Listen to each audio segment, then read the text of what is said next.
Hapie, kan ons jou vra om op te kom, so stadig? So what made Sceptic, Smoke Shell very special was that I was involved in the operation and some of my platoon was a little bit cut down when I was told to go back to the border. And they said, come up here.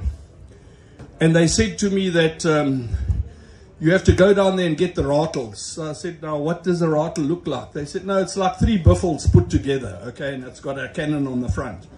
Never seen a rattle in my life, and I walked the 60 k's down to the border. And I think, wie was julle bevel voor dippies? Yeah, dippies. A real arrogant major. I introduced myself, and the first thing he said to me, excuse me, but is jy a blanke? Because I was all black, you know. And I said, no, I'm not a blanke, I'm a 3-2 member. So he said, okay. He said, ek is baie jammer, maar jy kan nie in my voertuig klim nie, want jy het 'n bietjie van 'n klank, klim in die tweede voertuig. So off we went, and I had actually made a technical error along the way down. We had some contacts and so on, but a story for another day. And there was an enemy base to our right-hand side, and it was getting dark. It was unoccupied. So we went in there and we lay in the trenches there. And when we came out, we didn't go in on the same road, because as you go down, the road goes in. Then when you go out, the road 6 meters further goes to the south. So obviously that's the route we took. You know, being 3-2, you take the easiest route. Got to Dippies. He was not very pleasant with me. And we drove up. His vehicle passed over the mine. Thank God my vehicle passed over the mine. The vehicle behind me hit the double cheese mine in that gap that we hadn't swept it, okay. And I felt very bad, and I thought, that's the end of Smoke Shell, you know, that's the end of it. It took them 11 minutes to sort that vehicle out. They took a chain, pulled that part of the wheel up, or the hub up, and they just carried on going. And I thought, you know, this is a wonderful thing, this vehicle. And I was actually thinking at that stage to join these O's, because it looked like a much better way than walking with a rucksack that weighs 40 kilograms in the bush, putting Black is Beautiful on. And the one I was in was a command vehicle, so it had air conditioning, and yeah, it seemed like a good thing at the time. And these guys, and then Harpia was one of these guys. I don't know, I think Harpia was 17, 18 years old then. And I thought to myself that these lighties have been stolen out of the Corsairs. And they've been put into these army vehicles, and they're going up because they didn't even have beards or any hair on their faces, you know. And some of them still had a bit of a squeaky voice, you know. So I thought, geez, you're cutting it a bit low here. But anyway, about 5-6 days later, some of the guys came back. Now, unfortunately, a whole lot of them did go back, but in body bags. And some of them, like Harpia, he didn't want to come back the long way. So he caught a helicopter back, okay. But unfortunately, he had the long way around. He went to 1 mil for 3 years to recuperate. But he'll tell his own story. And when I saw that these things are susceptible to 14.5 and 23 millimeters, and the 23 mil goes in this side, goes through the armor, goes through a few people, ignites the ammunition, goes out the other side and carries on going. My prospects of joining the Panzer were stopped right there. So I never ever wanted to go in one of those. And I had the good fortune of shooting out 2 tanks later with just an RPG-7.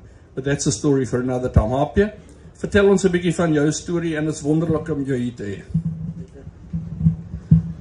Baie dankie, dis vir my eer. It's an honor for me to be here today, and so I will greet you guys as all as Buddha, because I can't remember all the names, so you my Buddhas. And yeah, my story began in 1960. I was born in a small town near Lesotho, Lokolan. So my father went to Tennyson, where he was a farmer. And yeah, I was in a Corsairs, like you said. And so I believe that in the old days, if you go out standard 8 and you go to do your electrical course of your mechanicals, you score 2 years. But before that 2 years, you must go to army. So yeah, I was a young guy, and I went to Bloemfontein once, and there my training begins. So yeah, and in the first place, I just want to say, I don't know how many smoke shop guys is here today, but one of my best friends who was also with me, Colin Green. Colin, dankie dat jy vandag hier so boeta en ons sal die saak nog reg kry. Byt vas. En Andrew, Whittaker, ander manne, ek ken jy nie al julle name nie.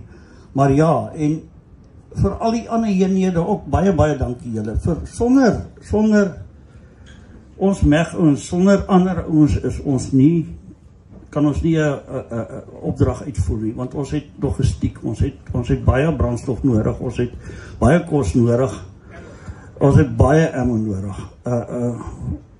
En ek dink in die later tyd het ons besef, maar ons het dikker ratels nodig, want 14.5 en 'n 23 mm, soos Pieter nog gesê het, as jy dat 45 and a 23 mil went through a rattle like nothing. And we went into smoke shop, Peloton 1. I was the commander driver. And so we was four rattles, 44 guys in the 4 rattles. So we went through and we had a certain base to put out of action and to to go in. And as we came into that base, it was like a maze land. It was field before you, not trees and stuff. And we go through that, and there was shots and stuff, and we go around and we turn again. And as we enter again, they shot my rattle out and start burning from the back. As was burned by tail gunner, he was dead. At that stage, but he burned out. Our signer, what is called signaler, he was also dead, and I believe he was also in the rattle. But the whole rattle burned out, and I believe that was more or less where the name smoke shell comes from, is all the smoke that stays, because the rattle was making a black smoke. And luckily, I opened the doors when I came to halt, and I opened the doors, and the guys who was all right, I don't think they went out of the doors. I think they went on top out of the hatches and go into cover. But there was a problem for me to get out of my hatch, because the turret was on top of the hatch at that stage, and the ammunition was on that stage going off in the rattle of the heat. So I crawled off into the turret. I first tried to loosen the guy, the technical Loadsher. He was laying to the back, and I tried to throw him out. But then I discovered I must help myself out, because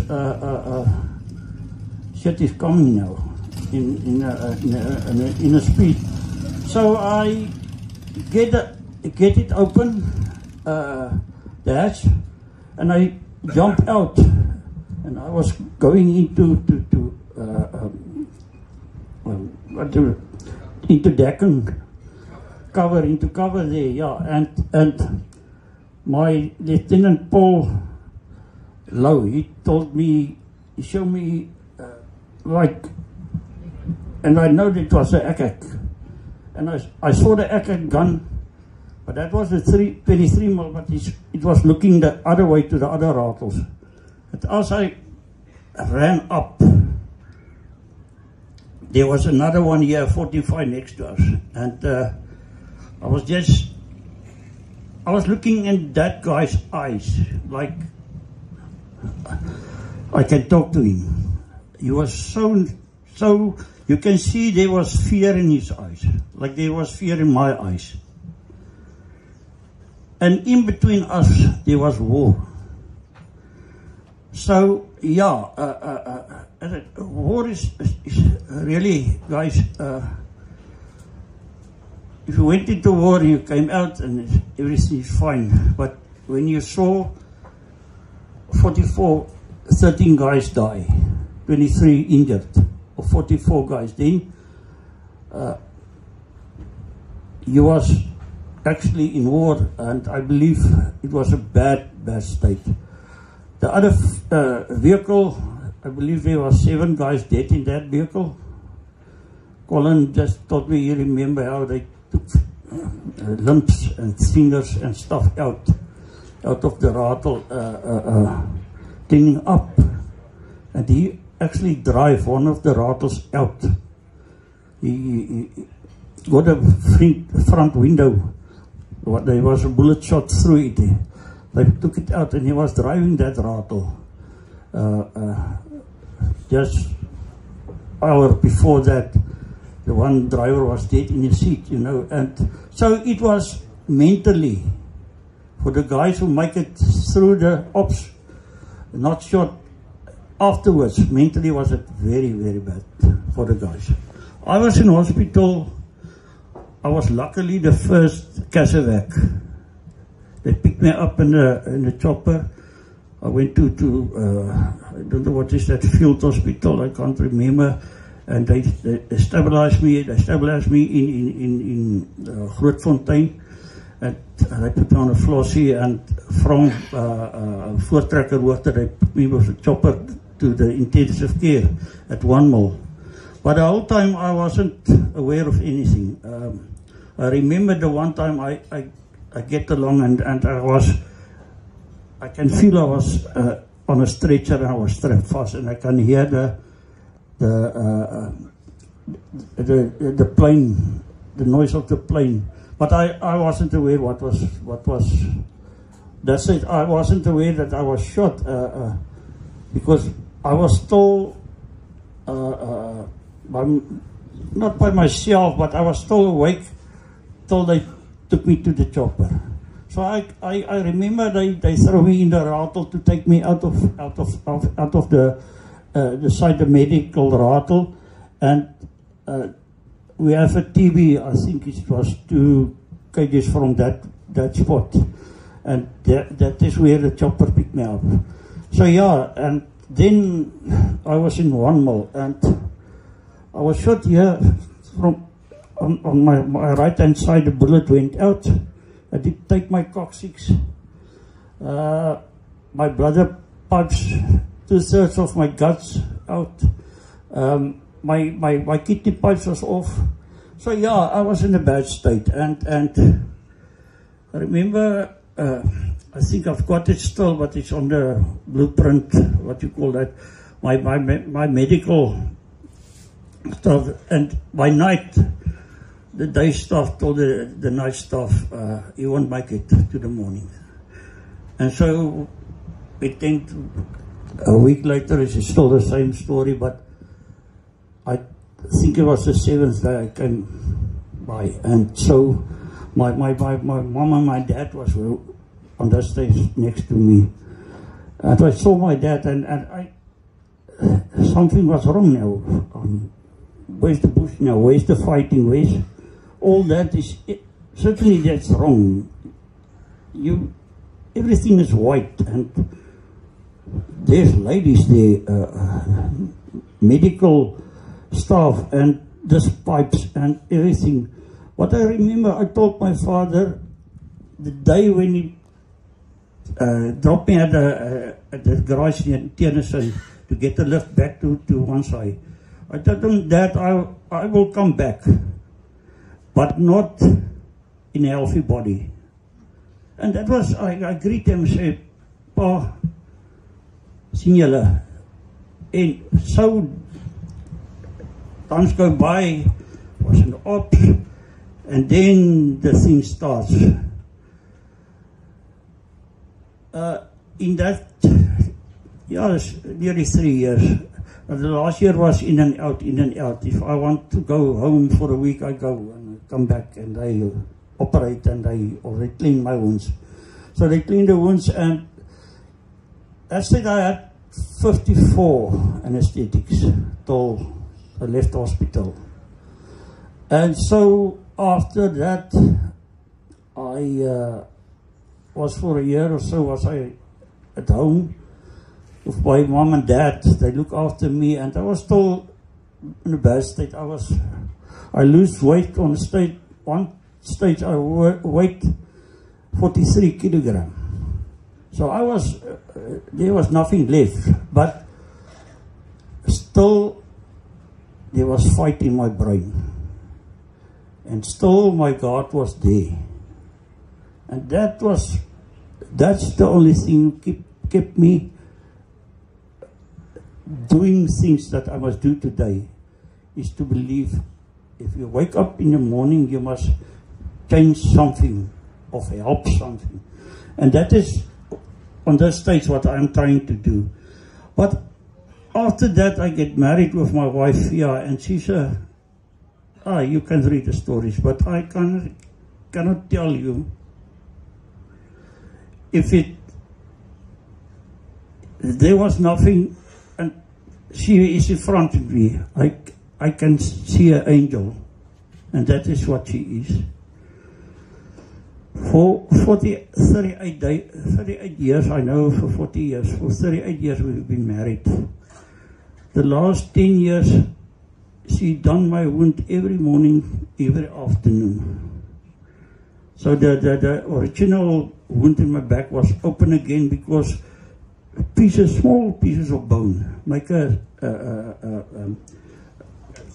abscess, and your body tend to reject it. So and the wound was open again, and 2 years later,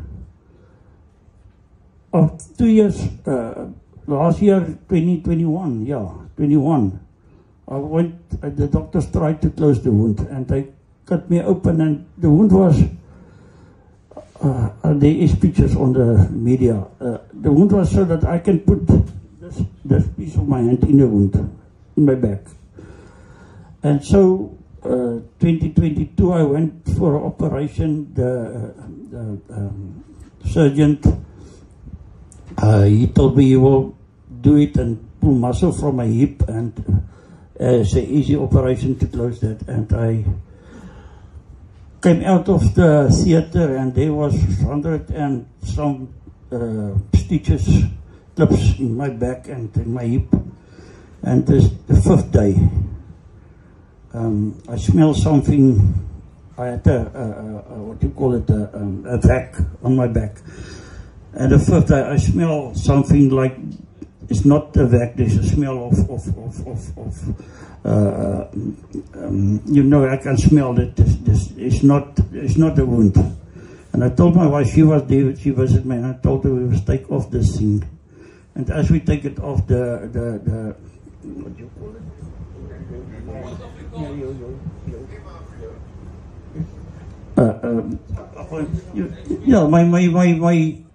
Toe kan ek sien my stoelgang kom deur die wond.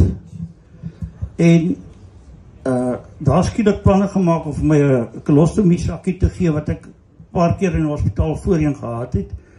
En toe die dokter my darm raak gesny. Mense, en daar het my lewe nou verander dat daar's nie meer vir my keuses oor nie. Ek het nie 'n keuse om te sê ek gaan vir operasie. Okay, on this stage in my life, I haven't got any what you call it, chance for operation to heal me now, because I went to Joburg, and I want to thank all the guys. There was Parabats, all the guys, all Peter, you guys, who have try and make some money to help me go to that hospital and to help me come back, because I can't drive there and my wife needs places to stay. I've got my wife got the medical aid, so on this we rely on that aid, because the medical aid in the state is on this state. So if I need blood, I must put the order in, and I must wait 3 or 4 months to get the blood. And that's the problem nowadays. The you can't go to hospital with the money from the state, because no hospital want to have the state's money. They say, no, you can't do the operation here. Even if you give them the order of 150,000 for a neck operation, they won't do it. So luckily my wife and me, we still got the medical aid, but it cost us a lot of money every month. And so yeah, in this stage, there's no other. The doctors told me 3 weeks ago, Andrew. 3 weeks ago, they can help me to get a bit.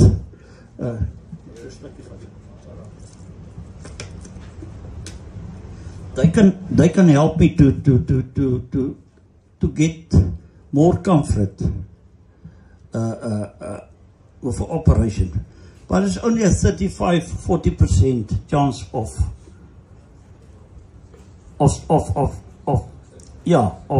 hope that the operation will be all right. But there's a 60% chance that I will survive that operation. Because they want to open from the front, they need to take my everything inside is not normal. So the doctors say, if he go in, he don't know if he's gonna cut my bladder pipes or he gonna cut my main veins, because he's not on the same place like a normal human. So, and they want to go inside, cut my intestines out from the front and close my anus. But I discover I haven't got a coccyx, so on the back there will be a hole if they cut my intestines out. So they must make a plan, and it will be a 10 to 12 hour operation. But the doctors told me there is a chance that I can die. They was very straight with me. So yeah, I had two in my back is 2 places where they must operate, because there's the bone is bone on bone, and in my neck 1 place. But I can't do that operations before the wound is closed. So I decide to make every day count now. If the wound is septic or is not septic, I will go on. And there's still a purpose in my life, is to help people like you guys. Like Andrew and Marlene is my brother and sister, and all the other people. There's so many guys in Bloemfontein. I wish you can all come to Bloemfontein on the first Thursday of every month and see our get-together place. There's 60 to 100 guys on a Thursday getting together, and it's not it's parabats, it's every unit. We support every unit, because we were, I don't know how many, I believe maybe on that state 5,000 troops in South Africa, the whole South Africa, I don't know. There's people, a small little group of guys fighting for this country. And I believe we done the best. But yeah, I want to close with this, is let's hope there's no more blood spilled for this country, because it's not worth it. We lost a lot of good friends, a lot of good people. There is still, on the other side of the coin, there's still a lot of good black people who want also just to drive on a road to his house and his wife and his kids and get to the job next morning. But it's not worthwhile to burn our streets again, to loot our shops again. That is not the way. And really, believe me, blood spilled like me, Colin. In my lifetime, I hope I die before that, because it's not nice. I saw a lot of guys from all the units in hospital, a lot of injuries. I don't think the public realize how many guys were in 1 mil, 3 mil, 2 mil due to the war in Angola. So yeah, that is what I want to close with. The one thing I want to thank Fia, Onoi, baie dankie my skat. Ons sal dit maak. Weet jy het ook 'n moeilike pad voor jou, wat ons sal dit maak my skat. Ons gaan die deur kom, ek en jy, en die Here sal ons daardeur vat. En may God bless you all.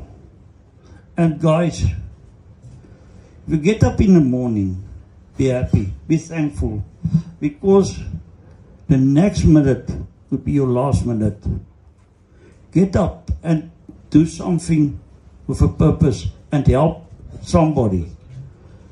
Just go to just go to an elderly and go to him and say, Tannie, won't you have a cup of coffee or a cup of tea with me? Take an old couple out for a day. And I will tell you, you will get more in your heart. It's a lot of other stuff. Going and scream on it for a taxi next to you. Do stuff like that and help somebody. I believe if you help somebody early in the morning, your whole day is made. I thank Jesus for saving me, saving all of us, and you, Boeta. Die Here sorg vir julle. Baie dankie. En ja. Can I ask Mrs. Tabia to come up? Fia, kom op.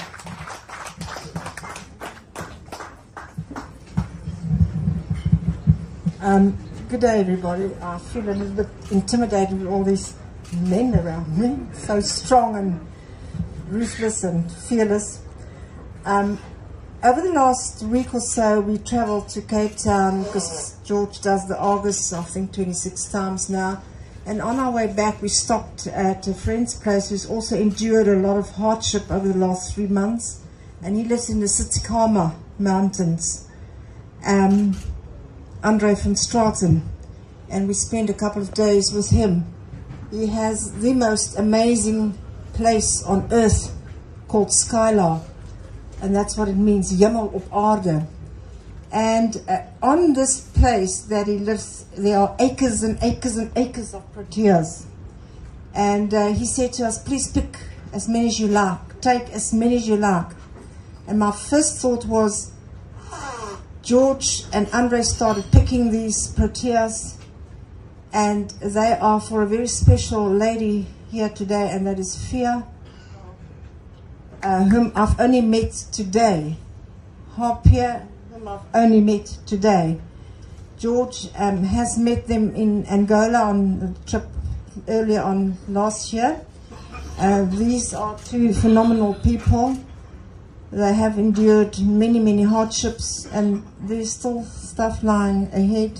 I spoke with Fia a couple of minutes ago, and to the women in your lives, they are the glue, the super glue in your lives.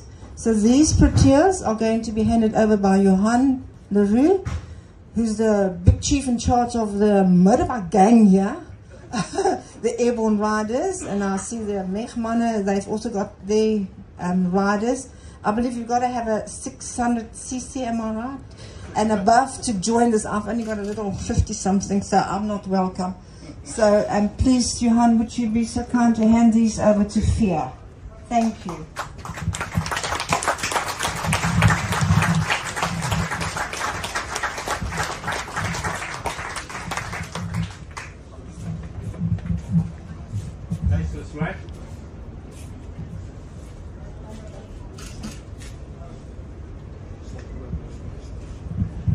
Okay, then we call on Anton to say a few words.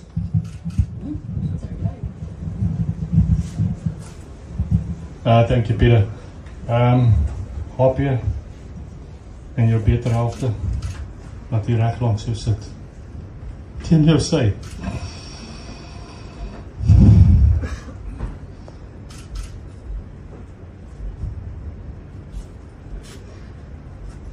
Julle is so 'n inspirasie vir almal van ons. When you said those words, in my mind, I had to fight with my God.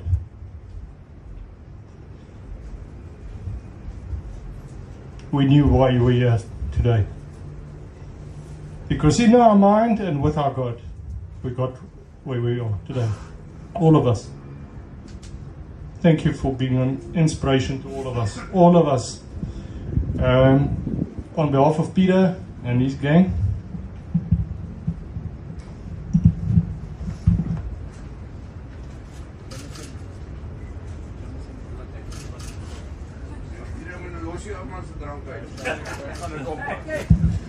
Jamison Iris whiskey for your nightcap, so that you both will sleep well at night.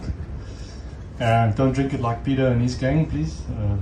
They ambushed me, and that was wrong, eh? Peter, I'll get you back. You know that, and it'll be horrible. You know that too. And then on behalf of all the mechanized guys, in South Africa, sorry, pity. I'm going to turn this around because this is who we are. Okay, all of us, not only the mechanized guys, but all of you guys here, we're all brothers. Okay, even the sisters here, all brothers. Thank you very much. And to these two brave people, I got an extra large so that they can both wear the shirt together. That's it. Enough from us. Thank you, Peter. Okay, and then I forgot one thing. I'm the old bully in the group of mechanized guys. Behind us at the back there is Craig Ben. Craig Ben went into the force in 89. Correct? But Craig, come forward. 88, sorry. 88. But in 89, this guy got involved in a 9-day war, okay, which is very, very, very little is known about it. And I just want him to thank HP for setting the bar so high when in Sceptic and at the objective, which was known as Smoke Shell. Okay, those guys, they went in with no knowledge and no former information, no former standards, and they set the bar up here. You guys set the bar so high for the rest of us, and for that we want to thank you from the bottom of our hearts. And I'm going to hand it over to Craig just to say thank you. HP, it's an honor to meet you. Thank you.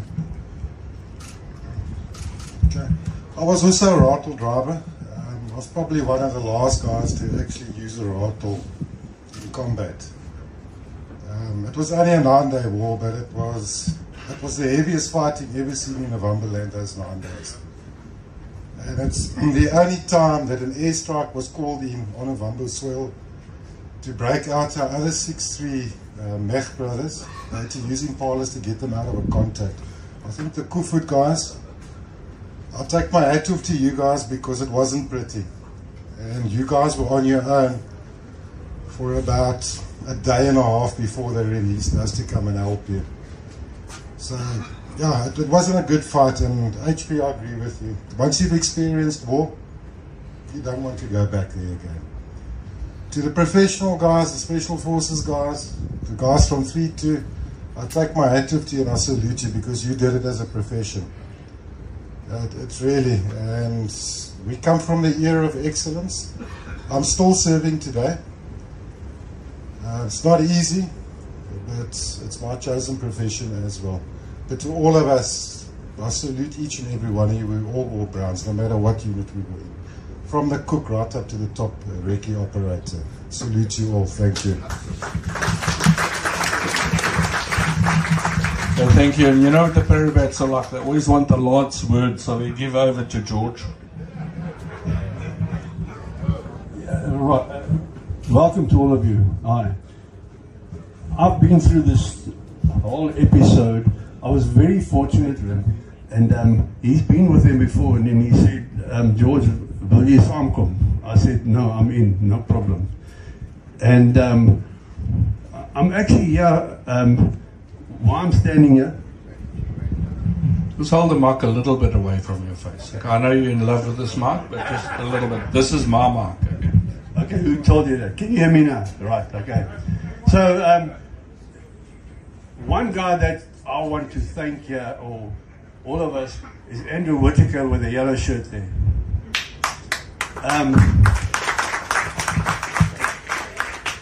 I was an outsider looking in.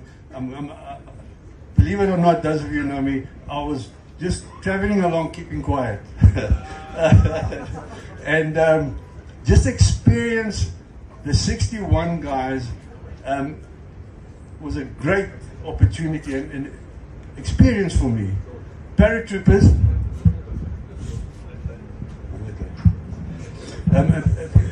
paratroopers don't mingle easily with other units. I don't know why, but I never felt not part of them.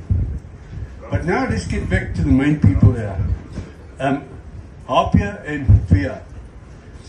When I picked up bits and pieces of the story as we traveled along, and then I thought he normally mentions that I'm a paid up member of 61 Mag, so don't worry about it. Okay, so then I thought about it.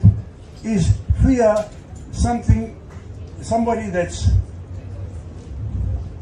you all know the Stockholm syndrome, because she was a nurse, she's a verpleegster, and he has this guy in the hospital, and she, in the beginning I think she sort of, she latches onto him. It sounds bad, and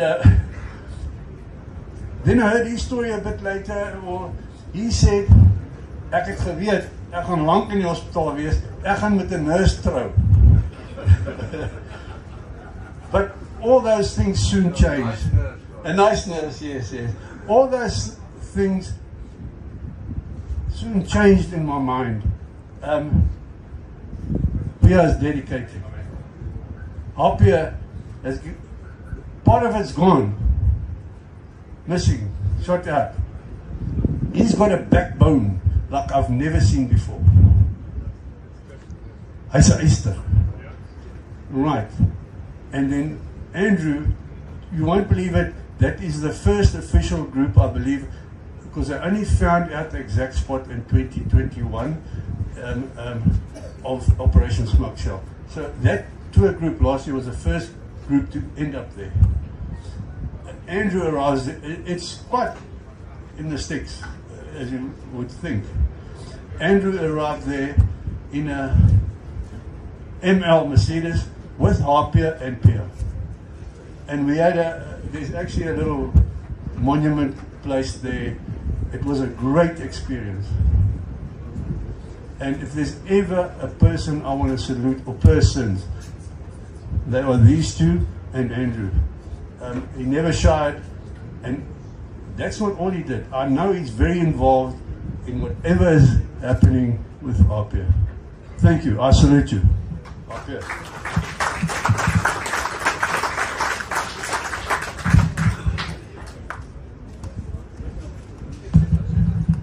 Koos, ja, jy sit so in die middel, ek het amper vergeet vir jou.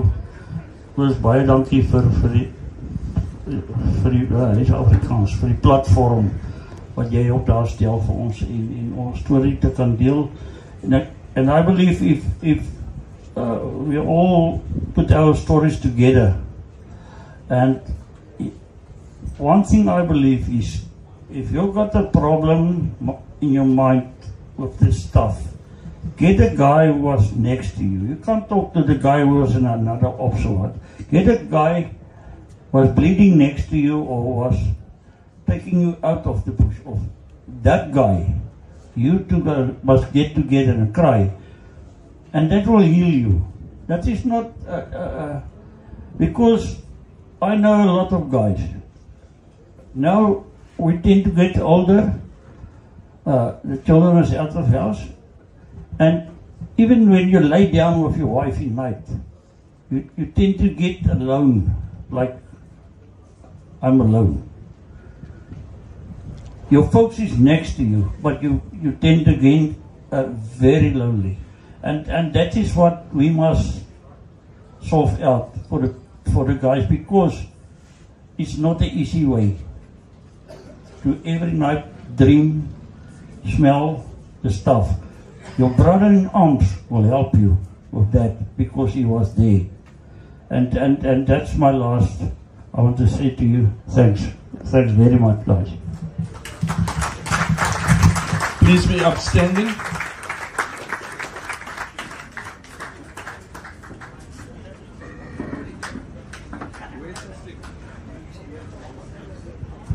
Waar is daar die perrewet wat die kierie gesteel het? Is die troep hier agter wat die kierie gesteel het. Okay, I'd just like to thank our guest speaker that came from Bloemfontein. Give him another warm, hearty applause.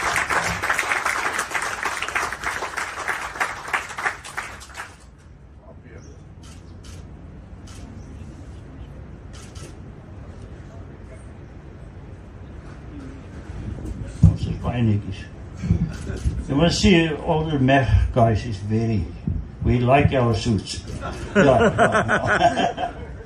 you guys. I just want to say to you guys, I've met some great people in my life on Legacy. Every time I do that, I say to myself, it can't get better, and then these two came along. And Legacy will do everything in its power to raise money for deserving causes. And we will not take 1 cent for ourselves.